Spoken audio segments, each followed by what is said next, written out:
बिस्मिल्लाहिर्रहमानिर्रहीम। नाज़रीन ग्रामी, अक्सर लोग जनबी हालत में खुद को, अपने कपड़ों को, अपने बिस्तर को नापाक समझते हैं और खाने को, काम काज को हाथ नहीं लगाते जब तक कि गुस्ल ना कर लें। और ख़वातीन भी बच्चों वगैरह को दूध पिलाना, खाने को हाथ लगाना गुनाह समझती हैं, ये सोच कर के वो नापाक हैं। इसी तरह माह रमज़ान में जनाबत की हालत में सहरी करने को नाजायज़ समझते हैं और कहते हैं कि नापाकी की हालत में रोज़ा रखना गुनाह है। आज की इस वीडियो में हम इन मुश्किलात को अहदीस की रोशनी में ख़त्म करेंगे।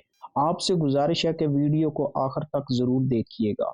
मोहतरम नाजरीन ग्रामी, माह रमज़ान चल रहा है। ये महीना रहमतों और बरकतों का महीना है, यानी ये महीना मगफरत का महीना है। माह रमज़ान में अक्सर ये सवाल पूछा जाता है कि क्या हम नापाकी की हालत में सहरी कर सकते हैं या नहीं, या नापाकी की हालत में रोज़ा रखना जायज़ है या नहीं। नापाकी की हालत में यानी अगर किसी को एहतलाम हो जाए या वो बीवी से हम बिस्तरी करे तो हम बिस्तरी करने के बाद मर्द या औरत के लिए सिर्फ नमाज, तवाफ और मस्जिद में ठहरना हराम है और इसके अलावा बाकी तमाम काम करने जायज़ हैं। मर्दों ख़वातीन पर कहीं भी ऐसी किसी पाबंदी का जिक्र नहीं है, बल्कि गुस्ल करने से पहले भी जनाबत की हालत में ही तमाम लोग आम के काम काज कर सकते हैं, खाना तैयार कर सकते हैं या फिर घर के दूसरे काम काज निपटाने भी जायज़ हैं। इसी तरह माँ बच्चों को दूध पिला सकती है, इनकी देखभाल भी कर सकती है और इसकी कई दलाइल मौजूद हैं। हज़रत हुज़ैफा रज़ी अल्लाह ताला अन्हा कहते हैं कि प्यारे आका सल्लल्लाहु अलैहि वसल्लम जब अपने असहाब में से किसी आदमी से मिलते तो इसके जिस्म पर हाथ फेरते और इसके लिए दुआ करते थे। एक दिन सुबह के वक़्त प्यारे आका सल्लल्लाहु अलैहि वसल्लम को देख कर मैं कतरा गया। फिर प्यारे आका सल्लल्लाहु अलैहि वसल्लम के पास इस वक़्त आया जब दिन चढ़ आया तो प्यारे आका सल्लल्लाहु अलैहि वसल्लम ने इरशाद फरमाया, मैंने तुम्हें देखा तो तुम मुझसे कतरा गए।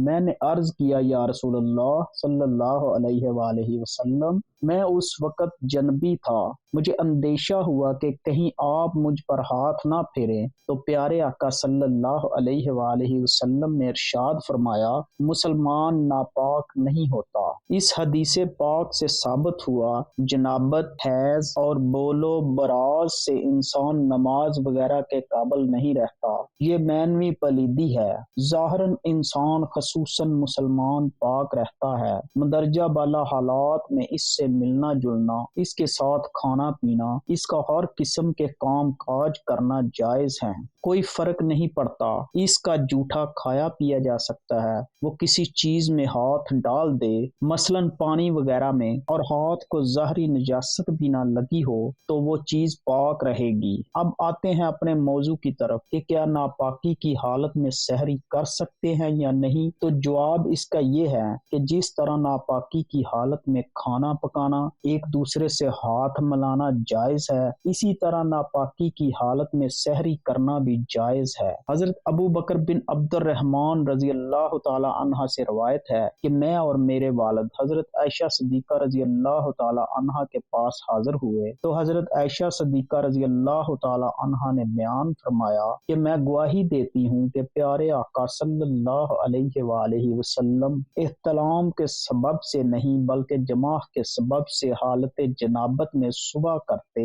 और गुस्ल किए बगैर रोजा रखते। फिर हम दोनों हजरत उम्मे सलमा रजी अल्लाह ताला अन्हा के पास आए और उन्होंने भी यही बात कही। सनन तिरमिज़ी में भी मौजूद है, उम्मुल मोमिनीन हजरत आयशा सिद्दीका रजी अल्लाह ताला अन्हा और उम्मुल मोमिनीन हजरत उम्मे सलमा रजी अल्लाह ताला अन्हा से रवायत है कि प्यारे आका सल्लल्लाहु अलैहि वसल्लम को फजर पा लेती और अपनी बीवियों से صحبت کی وجہ سے حالت جنابت میں ہوتے پھر آپ غسل فرماتے اور روزہ رکھتے تھے۔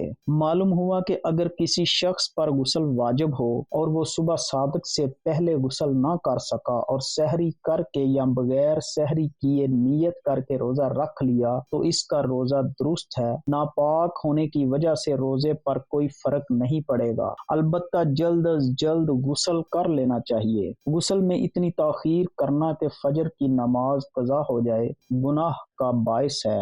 ہم بستری کے بعد افضل یہی ہے کہ آدمی جلدی غسل کر کے پاک صاف ہو جائے، لیکن اگر نماز کے وقت تک غسل کو مؤخر کر دے تو گناہگار نہیں ہوگا۔ البتہ فجر تک غسل مؤخر کرنے کی صورت میں اگر ہم بستری کے بعد سونا ہو تو بہتر یہ ہے کہ آدمی استنجا اور وضو کر لے پھر سو جائے اور پھر بیدار ہو کر غسل کر لے۔ چنانچہ مشکوت شریف کی روایت میں ہے، حضرت عمر فاروق رضی اللہ تعالی عنہ نے سرکار دو عالم صلی اللہ علیہ وآلہ وسلم سے عرض کیا کہ مجھے رات کو جنابت لاحق ہوتی ہے۔ پیارے آقا صلی اللہ علیہ وآلہ وسلم نے فرمایا کہ اسی وقت وضو کر کے وضو کو دھو کر سو جایا کرو۔ مظاہر حق میں ہے یہ وضو کرنا جنبی کے سونے کے لیے طہارت ہے، یعنی جنبی وضو کر کے سویا تو گویا وہ پاک سویا۔ لہٰذا اس حدیث سے معلوم ہوا کہ جسے رات کو احتلام ہو جائے یا جماع سے فراغت ہو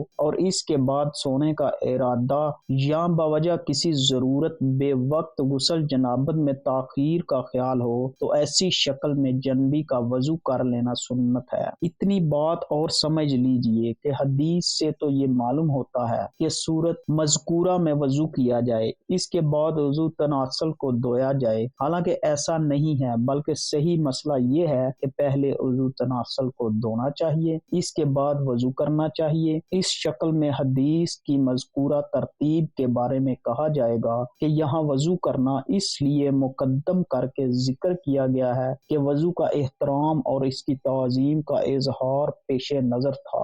نمبر 2، حالت جنابت میں کھانا پینا یا کھانا پکانا درست ہے؟